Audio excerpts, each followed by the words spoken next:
begin our proceedings a little bit differently, in that we will begin by singing hymn number 10, Be Thou My Vision.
Do not really need to introduce you to.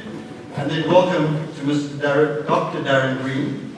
Dr. Green will be giving the foundation address a little bit later on, and will also be addressing you, the men of the grey, a little bit later as well. Now, after the hiatus of the past few years, this reunion week has really been special.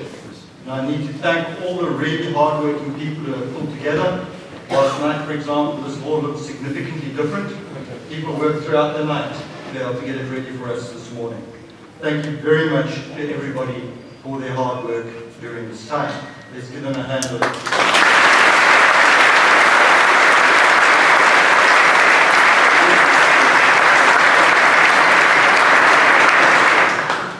This week has been filled with many events and dinners and things and special occasions like the Seli concert, which was also in the hall this year.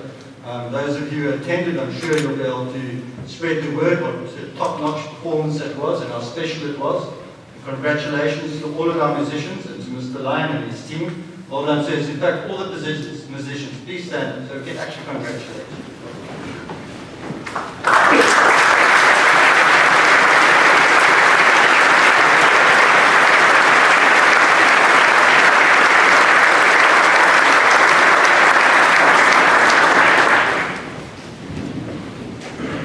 I've said it a few times as well, but maybe as we have old boys here together, that during these COVID years, and I'm not going to harp on about that, all the disruption and things that we had to school life, there's one group that were actually almost the heroes of that period that continued without missing a beat, so to speak. It was actually our musicians. They were still there early in the morning, practicing throughout, etc. They really led the way in terms of commitment and their sense of being able to keep going and staying top-notch during the time. Gentlemen, well done. You really are impressive. Now, last night we also had a great dinner. Had a wonderful makeover. This afternoon, or straight after this, we'll be having the foundation address. And then later on today, we'll be having the trooping of the colour. The trooping of the colour is always a real sense of occasion. And please make sure that we ensure that that's a successful event. There's been a lot of practice that has gone into it. And just a reminder that the trooping of the colour is the pinnacle of our cadet program. And when we do troop the colour, it's not just about the tradition. It's about the fact that we are recognizing the colors of our country. When we troop the color, we send the message out there that we follow our flag, we follow our constitution, and we revel in the rights and the freedoms that has brought us. Trooping of the color is therefore significant to us, and make sure we give it the honor that is due. The gentlemen who are taking part this afternoon, thank you very much. Good luck. I hope you don't miss a step along the way. Then, of course, this weekend, we have the small matter of Queen's College to deal with. This is always a good derby, where the competition is fierce and the spirit is good. Just remember that, gentlemen. We need fierce and ruthless on the field. Dictate the game. Play it in your terms. Fight hard. But remember, you're playing as the grey. Protect our values. So play fairly. Play with honour. Be respectful. Be gracious. But definitely be ruthless. Those of you supporting on the stands, your cheerleaders set the tone. Do not be loutish. Be there to cheer, be enthusiastic, do so loudly. But remember there's certain common courtesies. The referee's decision is final, indeed no need to make comments to him. Make sure that you are silent during the kicking and at the right times and things during the match. Stay focused on the match in front of you. Judging by some of the old boys last night as well, you can anticipate that there's going to be some exuberance coming from the old boys in the stand as well. Do not lose your attention and do not get sucked into that. Make sure that you stay cheering properly and keep your focus as well. Then, of course, there will also be a little historical event that is going to happen prior to that kick-off in that match, where we rename the Phillip Field to the Khaleesi Field. Mr. Khaleesi, I'm really pleased that you are here with us today, so I can thank you personally for agreeing to memorialize your name at the grave. One of the greatest strengths of our school is that while it is rooted in tradition and inspired by the success of the past, we need to be forward-looking. We need to move forward while reinforcing a sense of belonging for all of the young men at grade. You need to have something that you can emulate, somebody who acts as a role model, and somebody that you can move towards in terms of whose values we recognize, whose character stands out for all of us, who has made a contribution to the school, in fact not just to the school, but the entire nation. By memorializing your name, we are able to recognize you in school, but we are also able to contribute to nation building, making this country a stronger and a better place as we go forward. A special note on the matter when we do the unveiling on Saturday. I mentioned it to the staff this morning because there's a little thing that made my heart feel really pleased this morning. It actually made me quite emotional. And Dr. Darren Green, who is going to be addressing you later on this morning, is also going to be the MC of that occasion. And Dr. Green was the very first coloured who enrolled at Grey in 1991, and our first coloured graduate at Grey. We're going to have Grey's first coloured graduate acting as MC, where we recognise the first black captain of South Africa on our field. It is really a special little moment for the school that will be lost on many people, but I think as a school it's something that we need to be able to hold dear as we go forward there. Now, talking of special moments, I'm very pleased to see that we have guests with us in the assembly today as well. We've got Mr. George van Deerden. George, that were last year, won't you please come up? George is going to get bestowed the honour of having been given his honours blazer today. If I could please ask Mr. Bealdy, if you would please come forward.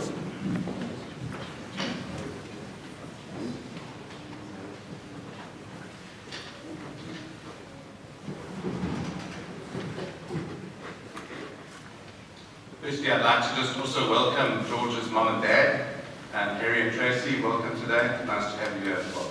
Thank you. It's my pleasure to announce the latest Cricket Honours recipient. He played 71 matches for the first 11 between 2018 and 2021. He would have played a lot more. He certainly would have probably played more than 100 if it wasn't for COVID and also his South African under-19 commitments in his matric year. Made his debut at Woodridge in 2019, and he was actually interesting enough presented his cap by Tristan Stubbs, who made his debut last night for the Mumbai Indians in the IPL. And in that game, George scored 85 on debut. His total runs for the first 11, 2,119 at an average of 42 with a highest score of 152 not out against DHS. Eastern Province, he captained the under-15 side in 2018, who lost in the national final. The following year, 2019, he played in the EB under-17 side, and during that week he scored 109 against Western Province. He then went on at the beginning of 2020, at the age of 16, played for the Warriors Cubs under-19 side, where he scored 130 against the Titan Cubs. And then his South African under-19 commitments, 2021 and 2022, played in 10 ODIs with a highest score of 111 against Ireland, and he played in 3 provincial T20 games. And of course the highlight to date, I'm sure there's a lot more to come, he then captained the South African under-19 team at the 2022 under-19 World Cup held in the West Indies. He's currently at Stellenbosch University. It was automatic and obvious that you're a deserving candidate of the Cricket Honours at Bray House School. George.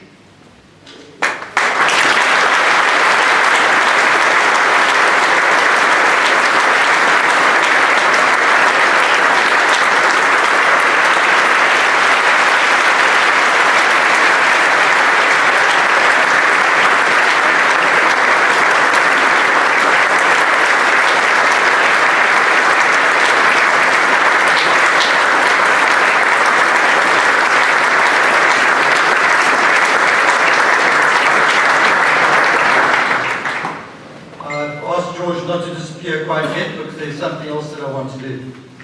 Remember last year we unveiled our Spirit of the Grey, whereby the matrics protect the spirit of the school. One of the things I said that we'll be doing is that we'll be making smaller statues that we'll give out to our top prize winners.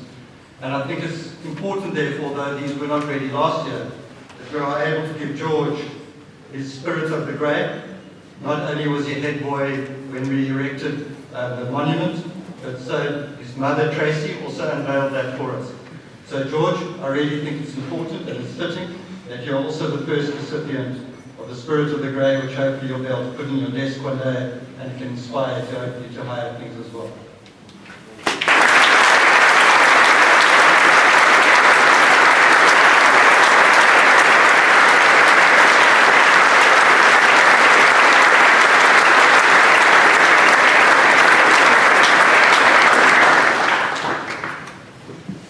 Right, now just a little bit of housekeeping with regard to the Queen's Derby.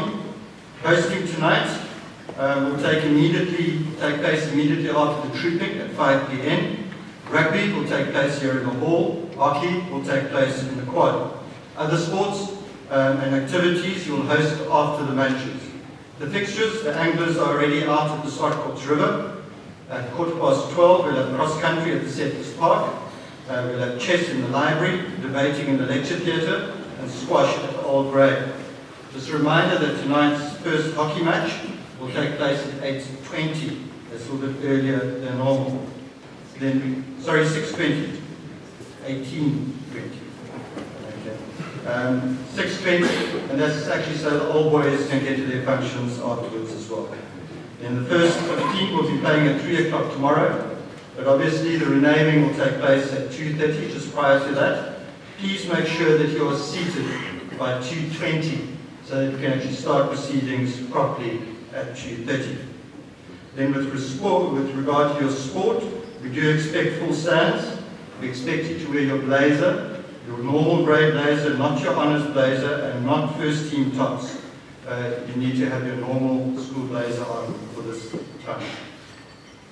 Then gentlemen, it's our 166th birthday coming up later this year. All greys are descended from around the world. Let's make sure that we are enthusiastic, we are energetic, that we can welcome the old boys and make sure that we have a wonderful, wonderful week ahead, or weekend ahead. Now I'll be introducing Dr. Green in a moment. As he will be having a stage, or he'll be having a multimedia presentation.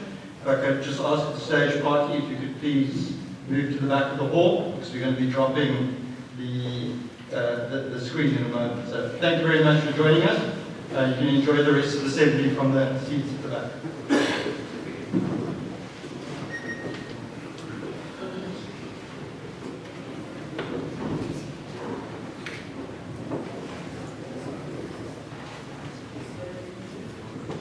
Dr. Green, why don't you disappear?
Right.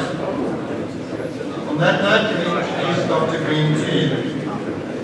I've got great difficulty in introducing Dr. Green because his CV is actually longer than the notes from our whole assembly.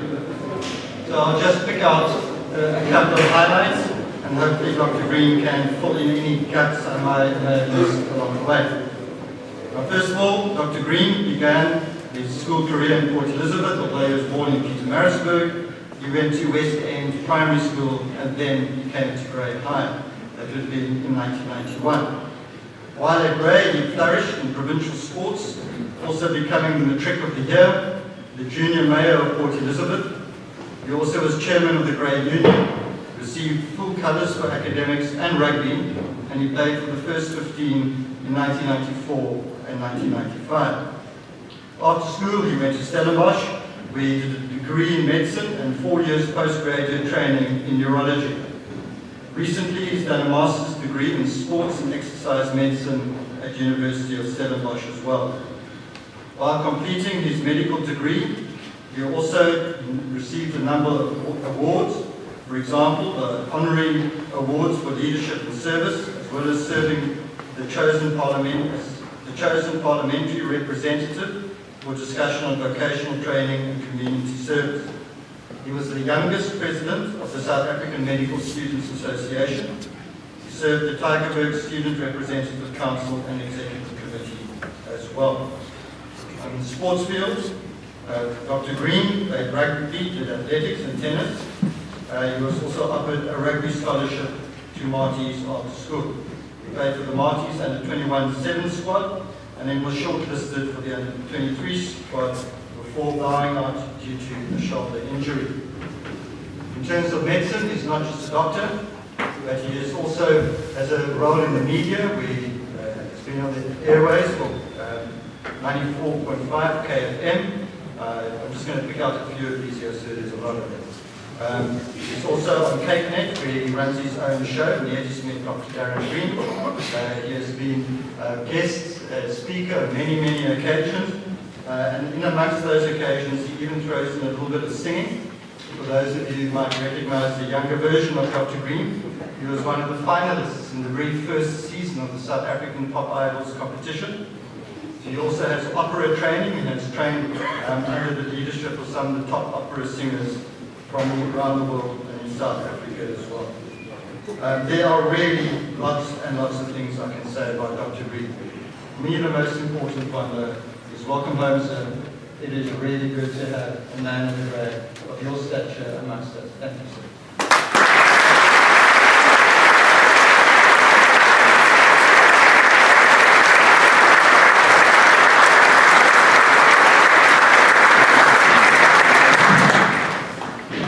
See, this microphone still hasn't been fixed from 1995.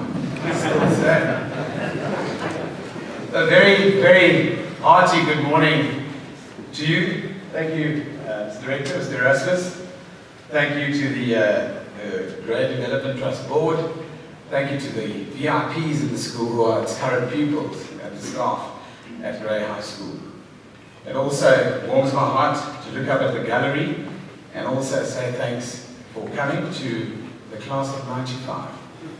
I see you.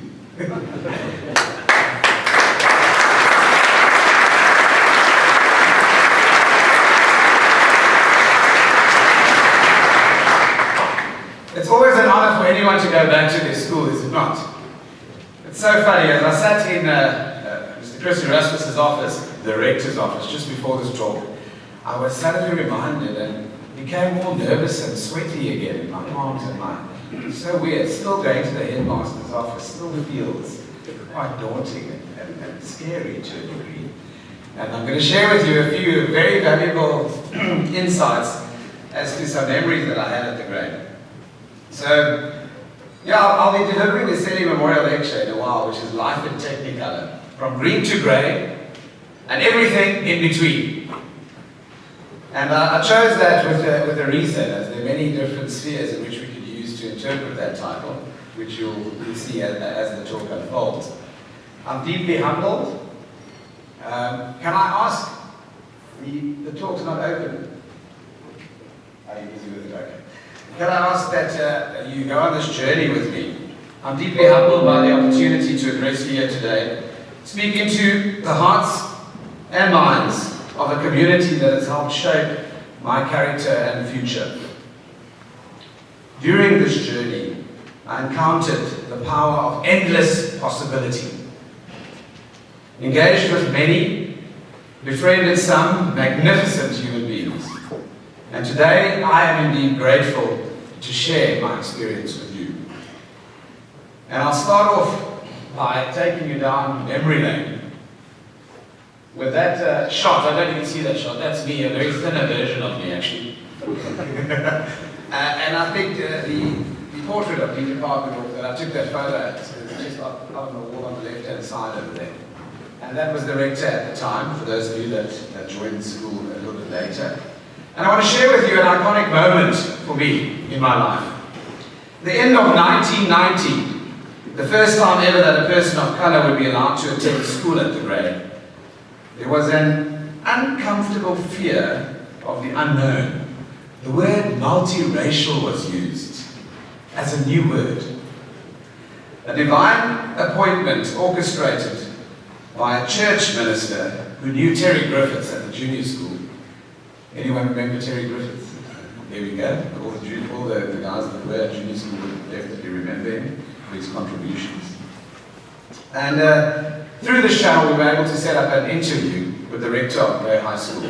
As the church minister, the shepherd, thought, this young lad's got a few skills and a bit of talent, and we think that he'd be able to benefit from the opportunities and the expertise at the Grey. And so I was then given an interview with Dieter Barkendorf, and that moment I'll never forget. My parents and I arrived at the grave in a very, very old Chevrolet Berliner that I think was cream sprayed maroon. And when we arrived at the school over the speed bumps, I think the wheels almost fell off. And as we came into the school, over the first few speed bumps, we were like, oh wow, this place is just absolutely amazing. And I walked in with this majestic presence, and it's today, every time every old grey comes back to the school, Keith Clark, at 50 Edward Fair, will tell you exactly the same. I get a picture every time he's in PE when he arrives at the front of the school. Because that majestic presence grips you as you associate yourself with this incredible place, this identity of yesteryear and the impact that it's had on many a life.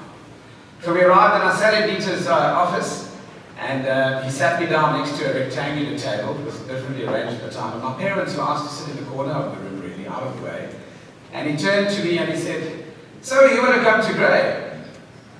I said, yes, sir. I said, why do you want to come to Grey? He said, well, I think the school has lots to offer and I think I can contribute to the school. He said, okay, fair enough.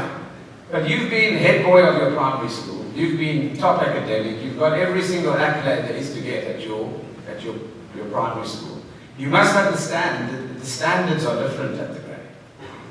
And that when you come to Grey, you might not be able to cope with the disappointment of not coming first or at the top of your class for everything.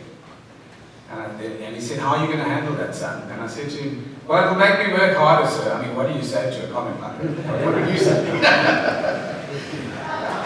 So, nevertheless, that was it. And he looked at me after I said that and said to me, actually looked at my parents and said, I'll take the boy. And after that, he said, from this day onwards, you will no longer be known as a green boy, a brown boy, a caramel boy. From today onwards, you will be known as a grey boy.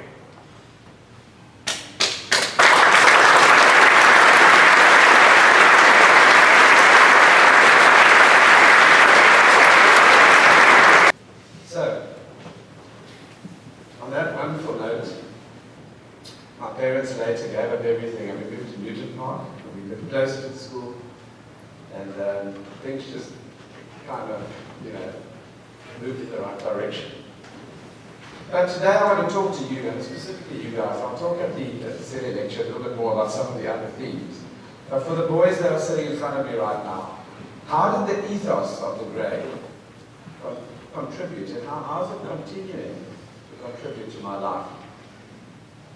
Right, so you read the fine print, and if we skip on here, because I seem to have forgotten about that little moment, we move to that. I've got acceptance, so what happened now? Share that a bit, and then how did what I learned at Grey prepare me for life? $50 for the person who can recognize that in that category. What is that? You give me 50 if you don't get it right.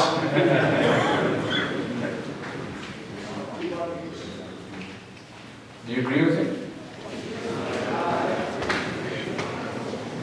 Which year?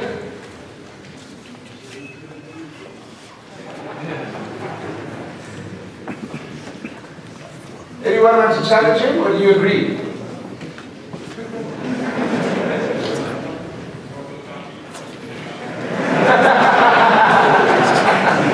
Congratulations, $50 afterwards, I'll see you outside.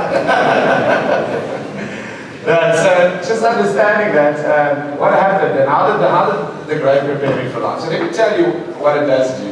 When you look at the badge, what do you see? You see the motto. We did Latin. I've got some Latiners and Zata and artists at the back over there. Do we still have Latin at Grey? Oh, John Cullen and his wife used to do art at the school. They've moved on from here. But nevertheless, trio, iuta, iruno, three joined in one. Obviously interpreted at different levels as body, mind, spirit, academic, sport, culture. Not saying you know all that, of course, but how does that contribute to your life? How did they develop me for what was to come? I should rather ask the question, how did the Grey philosophy not help me in life? That's a better way of putting it. Sport and physical health, culture, music. Besides the incredibly gifted coach I had, who was Michelle Durant, with her most magnificent set of calves, which I think every matric boy in the school was rather admirable of. Michelle, we love you and all the best in the States of Canada. Yeah, she was just absolutely incredible. And what I learned through the numerous regurgitating and vomiting episodes after training at Brickmakers and doing my hill sessions at Settlers Park and up Brickies with her at the Oval, when she would really push us to the limit, was discipline. Discipline, and something that's a very big challenge for your generation, the millennials particularly, which is a thing called delayed gratification.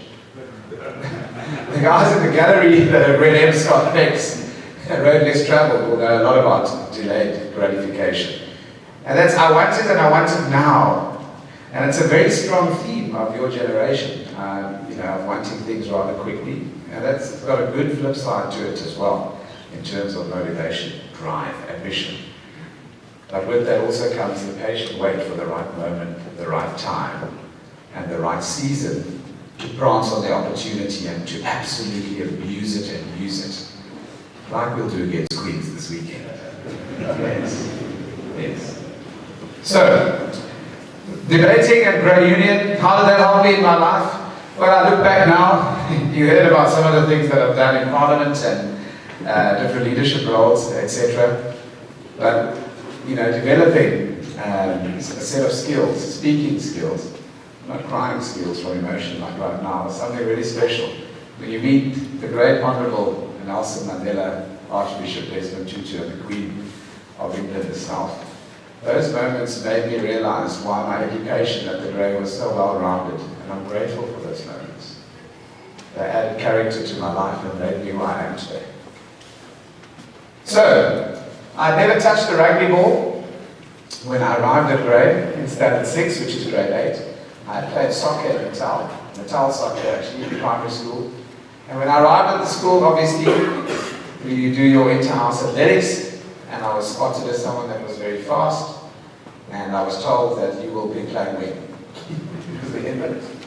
And I remember old Neil Thompson, is he here? Not today?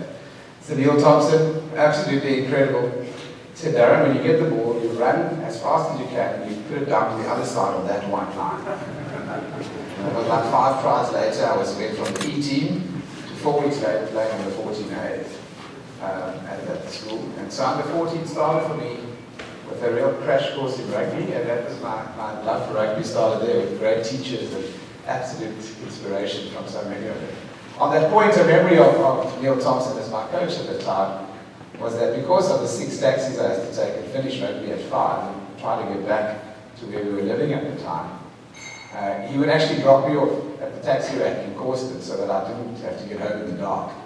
Those things are not in your teacher's description and job definition. Those things are things that are really remarkable and special about family. And that's why I'm so emotional. I was emotional just now.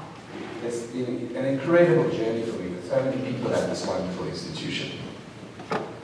Right, so that brings me to this part, boys, where adaptability was another thing I learned during my time. Because what you think is going to happen and what you think is going to occur might not happen, or it might happen differently. I'll never forget Tony Relows, now the headmaster at Bishop's, really having a tough season as first team coach in 1994. Charles de Villiers was the captain, you'll remember. And we were not having a great season. Sometimes the ball wasn't bouncing right, as I see on the Instagram page the other day, the men of the Grey quoted our captain. The ball just didn't bounce right for us on that day. We had many of those in 1994, but we beat Grey Bloom that year, that's what I want to say. Yeah!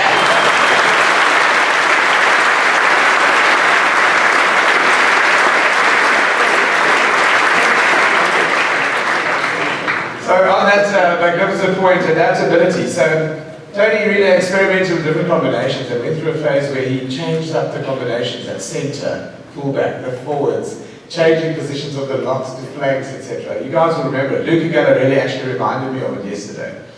And for the first time I got dropped for a game against Muir College from first. After playing first for about a year and a bit, I got dropped for one game in his new combination. He was trying out for the first team.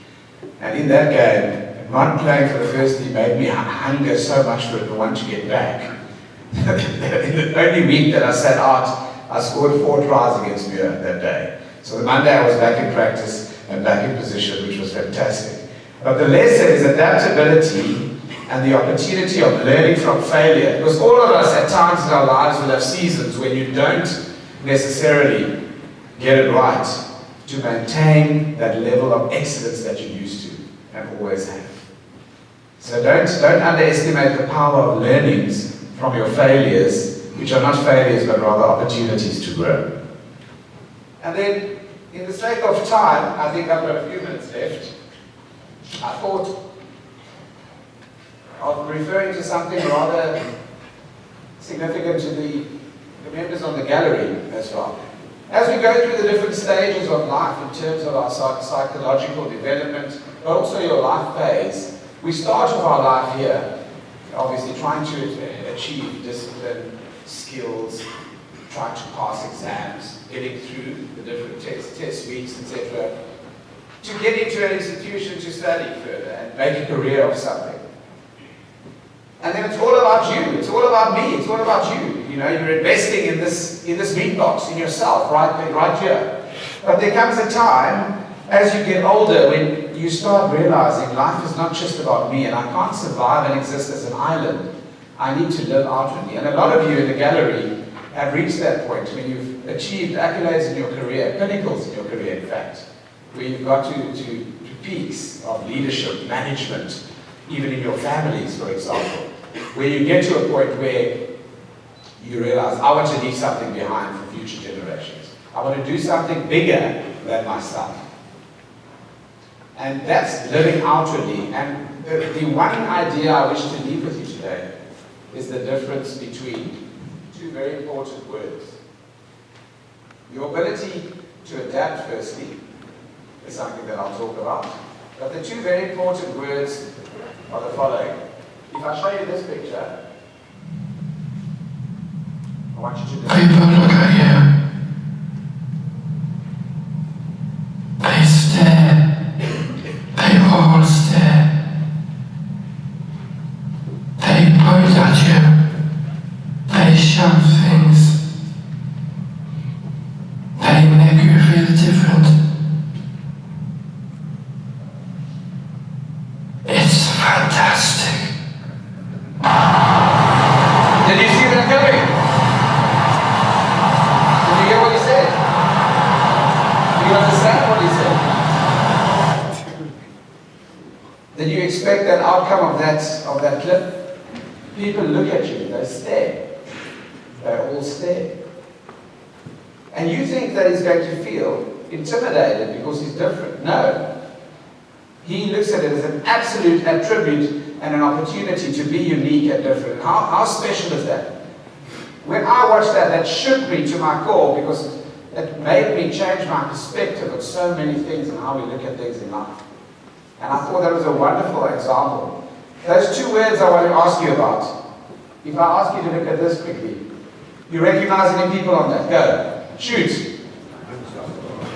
Hands up. Who's that? Usain Bolt. Brian Abana. Who else? Einstein. Steve Jobs. Is he a bit of a role model for you? Right. I'll come and help you. You can help me pay my home loan off one day. All right. Who else do we recognize there? Come on, guys. Who's this?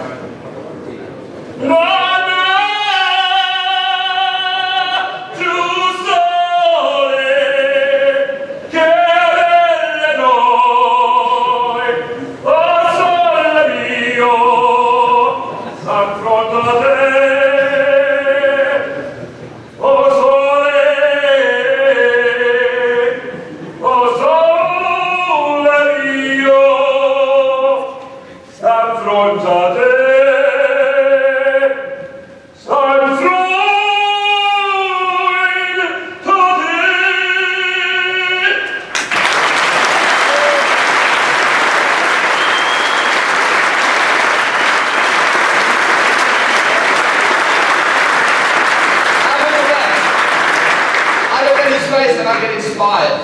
And then there's always some old person in the room that recognizes that person. Who's that? Johnny Depp. The point I want to make with this picture and this slide, sorry guys if I'm blocking your view.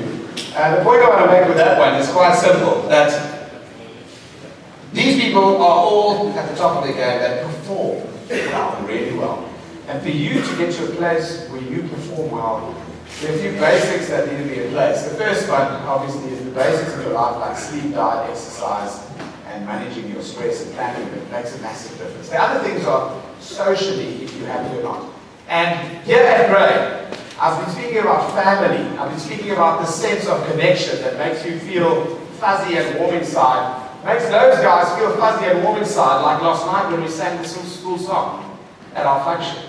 Something really special happens. Whether you're sitting in Australia or New Zealand and you see that video clip, it turns you inside. Because you identify with that sense of community, family, and bonding. Absolutely. Now, this is it. There's a structure in your brain called the amygdala. Say the word quickly. Amygdala. Amygdala. Any Greeks at Gray?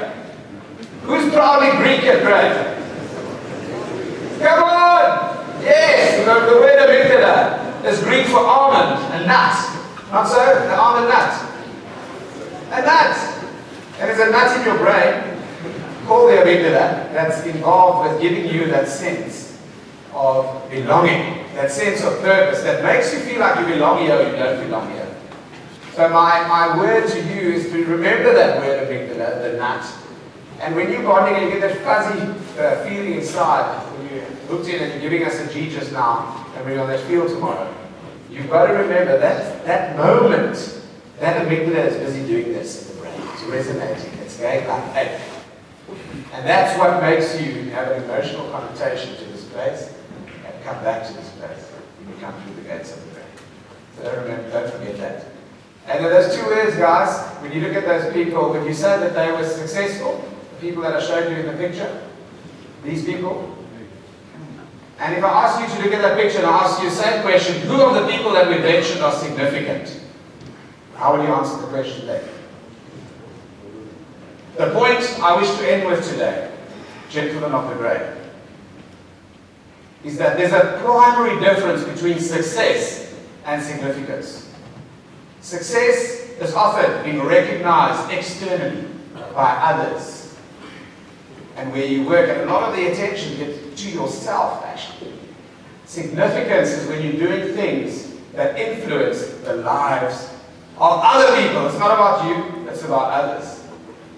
So my hope and my prayer to do today with you is that as you move through the different phases and seasons of your life, through the Grey and beyond, that you will become men, not just of success, because I know you have all the makings for that, but that you become men of significance, wherever you try and choose to plant yourself in the future, in our beloved country and the world. And that is my honest wish for you today. I thank you for your time.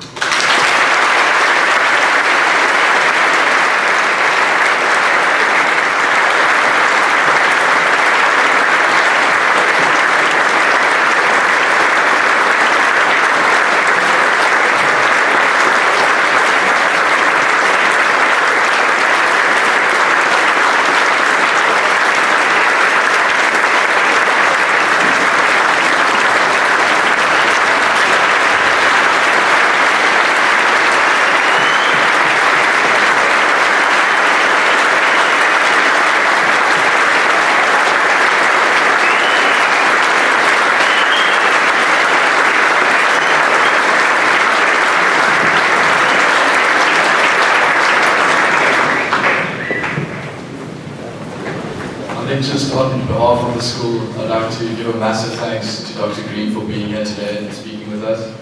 I think we're honestly truly privileged to have him here and share certain knowledge with us. Would you please accept this gift as a token of our appreciation?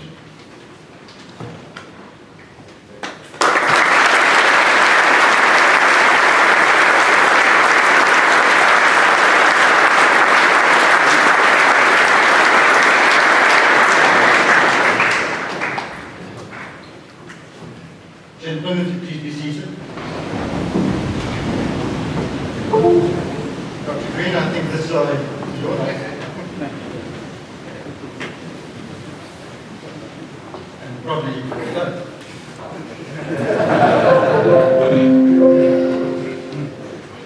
Dr. Green, although it might have felt uncomfortable getting emotional there, but it reinforced something that I've been saying for a while. In fact, I said it at the dinner last night as well, about what COVID taught us about schools.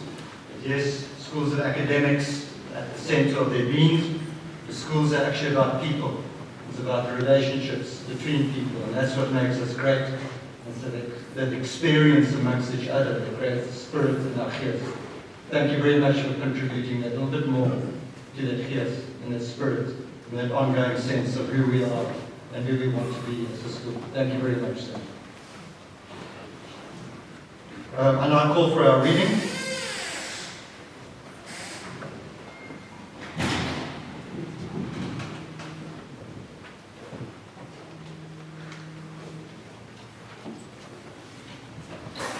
Today's reading is taken from Psalm 1, verse 1 through 4. Happy are those who reject the advice of evil men, who do not follow the example of sinners, or join those who have no use for God. Instead, they find joy in obeying the law of the Lord, and they study it day and night. They are like trees that grow beside a stream, that bear fruit at the right time, and whose leaves do not dry up. They succeed in everything they do.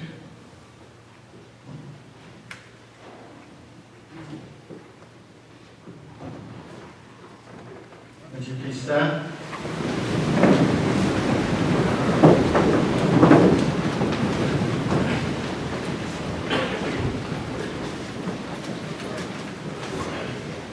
Bow our heads. Father God, we thank you for our wonderful school, for our 166 years of standing strong and prospering. We are deeply grateful that our old boys have been able to visit Grey this week, that they have been able to rekindle friendships, reminisce, and revel in all that is the Grey. We thank you for our dedicated staff who have contributed to shaping our boys into the men that they are today. Lord, bless our school and guide us as we journey ahead. We commit to do all in your name. Amen. Now sing our Father.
I'll be singing hymn number 17, All the Saints.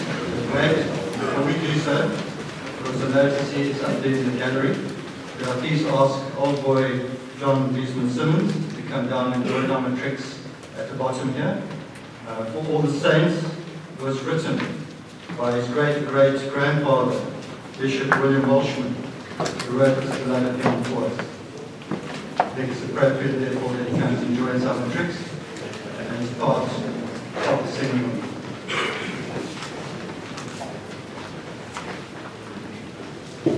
Matrics, if you'll just make some room there.